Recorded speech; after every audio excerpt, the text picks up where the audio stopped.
നിയമസഭ ഇന്ന് പുനരാരംഭിക്കുന്ന ദിവസമാണ്. ബജറ്റൊക്കെ കഴിഞ്ഞതിന് ശേഷം നിയമസഭയിൽ ഇന്ന് ബജറ്റിന്മേലുള്ള ചർച്ച തുടങ്ങാൻ വേണ്ടി പോവുകയാണ്. വകുപ്പ് തിരിച്ചുള്ള ചർച്ചയാകും പ്രധാനമായും നടക്കുക. ഭൂമിതരം മാറ്റം, ആശാവർക്കർമാരുടെ വേതനം തുടങ്ങിയ കാര്യങ്ങളൊക്കെ ഒരുപക്ഷെ ശ്രദ്ധ ക്ഷണിക്കലായി സഭയിൽ ഉയർന്നു വരാനുള്ള സാധ്യതയുണ്ട്. അതേസമയം തന്നെ മറുവശത്ത് എങ്ങനെ സഭ പ്രക്ഷുബ്ധമാക്കാം എന്ന ആലോചനയിലാണ് പ്രതിപക്ഷം ഇന്നും ഉള്ളത്. നിർഭനാണ് തിരുവനന്തപുരത്ത് നിന്ന് ഒരിക്കൽ കൂടി നമ്മളോടൊപ്പം നിയമസഭയുടെ വിവരങ്ങളുമായി ചേരുന്നത്. നിർഭൻ, ഏതായാലും ഇന്ന് ബജറ്റ് അവതരണത്തിന് ശേഷം സഭ വീണ്ടും ചേരുകയാണ്. സ്വാഭാവികമായും ബജറ്റിന്മേലുള്ള ചർച്ചയായിരിക്കും. വകുപ്പ് തിരിച്ചുള്ള ചർച്ചകളാണ് നടക്കാൻ സാധ്യത. അങ്ങനെയാണല്ലോ ഒരു നടപടിക്രമം എന്ന് പറയുന്നത്. ഒപ്പം തന്നെ സഭയിൽ ഉയർന്നു വരാൻ സാധ്യതയുള്ള പ്രധാനപ്പെട്ട വിഷയങ്ങൾ ഇപ്പോൾ ഏതൊക്കെയാണ്?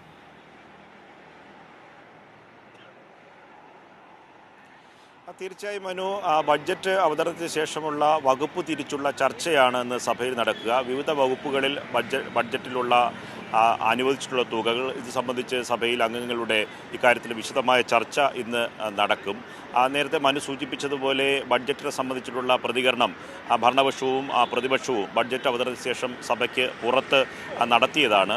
ഈ ജീവനക്കാരുടെ DA കുടിശ്ശിക, ഒപ്പം തന്നെ ക്ഷേമ പെൻഷനുകളുടെ മുടക്കം കൊടുത്തു തീർക്കൽ, ഒപ്പം തന്നെ മറ്റ് പദ്ധതികളുമായി മുന്നോട്ട് പോവുക, കേന്ദ്രത്തിൻ്റെ പൂർണ്ണമായ അവഗണനയ്ക്കിടയിലും വയനാടിൻ്റെ പുനരധിവാസ പദ്ധതി 750 കോടി, വിഴിഞ്ഞം അനുബന്ധ വ്യവസായ സംരംഭങ്ങൾ, ഒപ്പം തന്നെ വിവിധ തരത്തിൽ നമ്മുടെ ഈ മധ്യവർഗ സമൂഹത്തിന്, പ്രത്യേകിച്ച് ഇടത്തരക്കാരെ സംബന്ധിച്ചിടത്തോളം ഏറ്റവും ആശാവഹമായ ഒരു പുതിയ പദ്ധതിയാണ് അവരുടെ കോർപ്പറേറ്റ് ഹൗസുകളെ സംബന്ധിച്ച പ്രഖ്യാപനം. ഇങ്ങനെ തുടങ്ങിയിട്ടുള്ള ദീർഘവീക്ഷണമായ ബഡ്ജറ്റാണ് എന്ന് ഭരണപക്ഷം പറയുന്നു. പക്ഷേ ബഡ്ജറ്റിനെതിരെ കടുത്ത വിമർശനം പ്രതിപക്ഷം പുറത്ത് ഉന്നയിക്കുകയും ചെയ്യുന്നുണ്ട്. അതുകൊണ്ട് തന്നെ ഈ ബഡ്ജറ്റിനെ സംബന്ധിച്ചുള്ള ചർച്ചയിൽ സ്വാഭാവികമായും പ്രതിപക്ഷം വലിയ തരത്തിലുള്ള വിമർശനം കൊണ്ടുവരാനുള്ള സാധ്യതയുണ്ട്. സാമ്പത്തിക പ്രതിസന്ധി, കേരളം അനുഭവിക്കുന്ന സാമ്പത്തിക പ്രതിസന്ധിക്ക് പൂർണ്ണമായ കാരണം കേന്ദ്ര സർക്കാരിൻ്റെ പൂർണ്ണമായ അവഗണനയാണ് എന്ന കാര്യം സർക്കാർ അടിസ്ഥാനപരമായി തന്നെ ബഡ്ജറ്റിൻ്റെ അവതരണ വേളയിൽ തന്നെ ധനമന്ത്രി KN ബാലഗോപാൽ ഉന്നയിച്ചതാണ്. അതനുസരിച്ചുള്ള വാദമുഖങ്ങൾ സർക്കാരിനെ പ്രതികരിക്കുന്ന സഭയിലെ അംഗങ്ങളും മന്ത്രിമാരും സഭയിൽ ഉന്നയിക്കുകയും ചെയ്യും. മറ്റൊരു പ്രധാനപ്പെട്ട കാര്യം മനു നേരത്തെ സൂചിപ്പിച്ചതുപോലെ ബഡ്ജറ്റ് രാവിലെ ചോദ്യോത്തര വേളയോടുകൂടിയാണ് സഭാ സമ്മേളനം ആരംഭിക്കുക. 3 ദിവസം ബഡ്ജറ്റിന് അനുബന്ധ ചർച്ചകൾ തന്നെയാണ് 3 ദിവസം നടക്കുക. ഇന്ന് സഭ ചേരുമ്പോൾ പ്രതിപക്ഷം മറ്റു ചില വിഷയങ്ങളുമായി സഭയിലെത്താനുള്ള സാധ്യതയുണ്ട്. അത് കിഫ്ബിയുമായി ബന്ധപ്പെട്ട ഫണ്ട് ശേഖരണത്തിൽ ടോൾ പിരിവ് സർക്കാർ ഏർപ്പെടുത്താൻ പോകുന്നു, അങ്ങനെ ഒരു നീക്കം നടക്കുന്നു എന്ന ആരോപണം ഉന്നയിച്ചുകൊണ്ട് ഇന്ന് പ്രതിപക്ഷ സഭയിൽ അടിയന്തര പ്രമേയം കൊണ്ടുവരുമെന്നതാണ് നമുക്ക് ലഭിക്കുന്ന വിവരം. അങ്ങനെയാണെങ്കിൽ അത് ഉന്നയിച്ചുകൊണ്ട് സഭയിൽ കൂടുതൽ വാദപ്രതിവാദത്തിലേക്ക് പോകാനുള്ള സാധ്യതയുണ്ട്. ഈ ബഡ്ജറ്റിൻ്റെ 3 ദിവസത്തെ ചർച്ചയ്ക്ക് ശേഷം വ്യാഴാഴ്ചയാണ് ഉപധനാഭ്യർത്ഥനമേലുള്ള വോട്ടെടുപ്പും ചർച്ചയും നടക്കുക. അന്ന് തന്നെ വ്യാഴാഴ്ച പ്രധാനപ്പെട്ട ബില്ലുകൾ സഭയിൽ വരും. 2024 വ്യാവസായിക അടിസ്ഥാന സൗകര്യ വികസന ഭേദഗതി ബില്ല് ഈ സഭയിൽ പരിഗണിക്കുന്നുണ്ട്. ഒപ്പം തന്നെ ഉപധനാഭ്യർത്ഥനയിലുള്ള ചർച്ചയും വോട്ടെടുപ്പോടുകൂടിയാണ് വ്യാഴാഴ്ച സഭാ സമ്മേളനം അവസാനിക്കുക. അങ്ങനെ ഈ 3 ദിവസത്തെ ഏറ്റവും പ്രധാനപ്പെട്ട കാര്യമെന്ന് പറഞ്ഞാൽ ബഡ്ജറ്റിനെ സംബന്ധിച്ചുള്ള സജീവമായ ചർച്ചയാണ്. മനു സൂചിപ്പിച്ചതുപോലെ സാമ്പത്തിക പ്രതിസന്ധിക്ക് ഇടയിലും നമ്മൾ സമഗ്രമായി കേരളത്തിൻ്റെ വികസന സാധ്യത മുന്നോട്ട് വെച്ച് അടിസ്ഥാന സൗകര്യ വികസനത്തിന് പണം അനുവദിക്കുന്നു. ക്ഷേമ കാര്യങ്ങളിൽ ഒരു തരത്തിലുള്ള വീഴ്ചയും വരുത്താതെ മുന്നോട്ട് കൊണ്ടുപോകാനുള്ള ശ്രമം നടക്കുന്നത്. ഒപ്പം തന്നെ പ്രകൃതി ദുരന്തങ്ങളുമായി ബന്ധപ്പെട്ട് സംസ്ഥാനത്തിന് ഉണ്ടാകുന്ന വലിയ ബാധ്യത, അത് കേന്ദ്രം അവഗണിക്കുമ്പോഴും സംസ്ഥാനം സ്വമേധയാ ഈ സ്പോൺസർമാരെ കണ്ടെത്തി പുതിയ പദ്ധതിയുമായി മുന്നോട്ട് പോകുന്നു. അതിൻ്റെ ആദ്യഘട്ടത്തിലാണ് വേണ്ടിയാണ് 750 കോടി രൂപ സംസ്ഥാന ബഡ്ജറ്റിൽ നിന്ന് മാറ്റിവെച്ചിട്ടുള്ളത്. അത്തരം കാര്യങ്ങളൊക്കെ തന്നെ സഭയിൽ സമഗ്രമായി ഭരണപക്ഷം ഉന്നയിക്കുമ്പോൾ പ്രതിപക്ഷം ഈ ബഡ്ജറ്റിനെ എതിർക്കുക എന്ന് തന്നെയായിരിക്കും അവരുടെ നിലപാട്. അങ്ങനെ സജീവമായ ചർച്ചകളിലേക്ക് ഇന്ന് സഭാ സമ്മേളനം പോകുമെന്ന കാര്യം ഉറപ്പാണ്. മനു, അല്ല, ഇപ്പം നിർഭൻ ഈ കിഫ്ബിനെ കുറിച്ച് പറഞ്ഞപ്പോൾ അതിൽ അടിയന്തര പ്രമേയം കൊണ്ടുവരാൻ സാധ്യതയുണ്ട് എന്ന് പറഞ്ഞപ്പോൾ പേഴ്സണലായിട്ട് എനിക്ക് പറയാനുള്ളത്, അങ്ങനെ ഒരു അടിയന്തര പ്രമേയം വന്നു കഴിഞ്ഞാൽ അതിന് അനുമതി കൊടുക്കണമെന്നാണ് എൻ്റെ ഒരു ആഗ്രഹം. കാരണം അങ്ങനെ വന്നു കഴിഞ്ഞാൽ കിഫ്ബിയിലൂടെ ഈ നാട്ടിൽ ഇതുവരെ നടത്തിയ വികസനങ്ങൾ മാധ്യമങ്ങളും ജനങ്ങളോട് പറയാതിരുന്നത് ലോകം മുഴുവൻ അറിയാനുള്ള എല്ലാ സാധ്യതയുമുണ്ട്. എൻ്റെ ഒരു പേഴ്സണലായ അഭിപ്രായം പറഞ്ഞാണ്.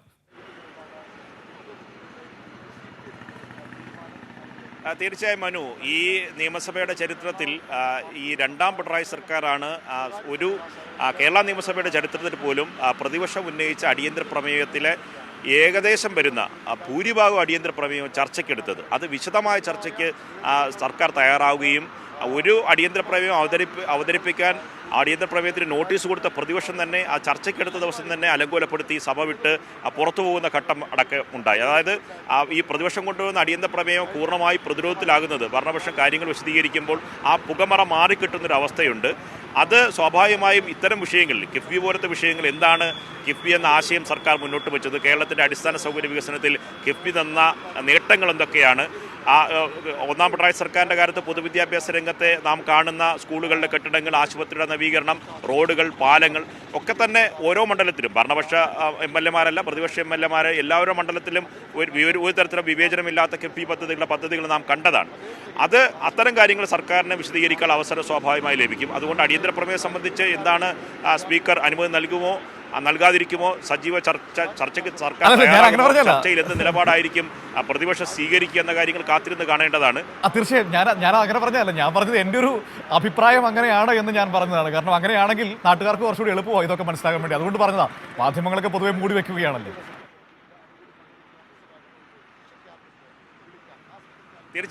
തീർച്ചയായും മനു പറഞ്ഞത് മനസ്സിലായി. മനു പറഞ്ഞത് വ്യക്തിപരമായ അഭിപ്രായമാണ്. പ്രേക്ഷകർക്ക് സമാനമായ അഭിപ്രായം ഉണ്ടാകും. കാരണം എന്ന് പറഞ്ഞാൽ ഇത്തരം കാര്യങ്ങളിൽ ദുരൂഹതയിൽ നിർത്താനുള്ള ശ്രമം പല കാര്യങ്ങളിലും പ്രത്യേകിച്ച് സംഘടിതമായ ചില മാധ്യമങ്ങൾ ചെയ്യുന്നുണ്ട്. പ്രതിപക്ഷവും ആ പുകമറയിലാണ് പിടിച്ചു നിൽക്കുന്നത്. ആശയക്കുഴപ്പമുണ്ടാക്കുന്ന പല കാര്യങ്ങളിലും അടിയന്തര പ്രമേയത്തിന് നോട്ടീസ് നൽകുക, പ്രതിപക്ഷ നേതാവിൻ്റെ ഒരു പ്രസംഗം നടത്തി വാക്കൗട്ട് നടത്തി ബഹിഷ്കരിച്ച് സഭ നിർത്തി മുന്നോട്ട് പോവുക, പിറ്റേന്ന് വർത്തമാന പത്രങ്ങളിലും മാധ്യമങ്ങളിലൊക്കെ തന്നെ ഈ പുകമറയായിരിക്കും വാർത്തയായി വരിക. പക്ഷേ സർക്കാരിൻ്റെ ഭാഗം വിശദമായി വിശദീകരിക്കാനുള്ള അവസരം അടിയന്തര പ്രമേയത്തിൽ കഴിഞ്ഞ തുടർച്ചയായുള്ള സംഭവങ്ങൾ ഉണ്ടായിട്ടുണ്ട്. അതുകൊണ്ട് ഇന്നെന്ത് നിലപാടെടുക്കും എന്ന കാര്യം ഇന്ന് കാത്തിരുന്ന് കാണേണ്ടതാണ്. ശരി, ഓക്കെ, താങ്ക് യു നൃപനാണ് തിരുവനന്തപുരത്ത് നിന്ന് നമുക്ക് ഈ സമഗ്രമായ വിവരങ്ങൾ നൽകിയത്. ഏതായാലും എന്താണ് സഭ ഇന്നും പ്രക്ഷുബ്ധമാക്കാൻ തന്നെയാണ് പ്രതിപക്ഷത്തെ നീക്കം. അത് സ്വാഭാവികമാണ്, കാരണം അവർക്കതല്ലാതെ മറ്റൊന്നും സഭയിൽ ചെയ്യാനില്ല എന്നതാണ് വസ്തുത. അപ്പോൾ ആ രീതിയിൽ പ്രതിപക്ഷം അവരുടെ ശ്രമങ്ങളുമായി മുന്നോട്ട് പോകുന്നു.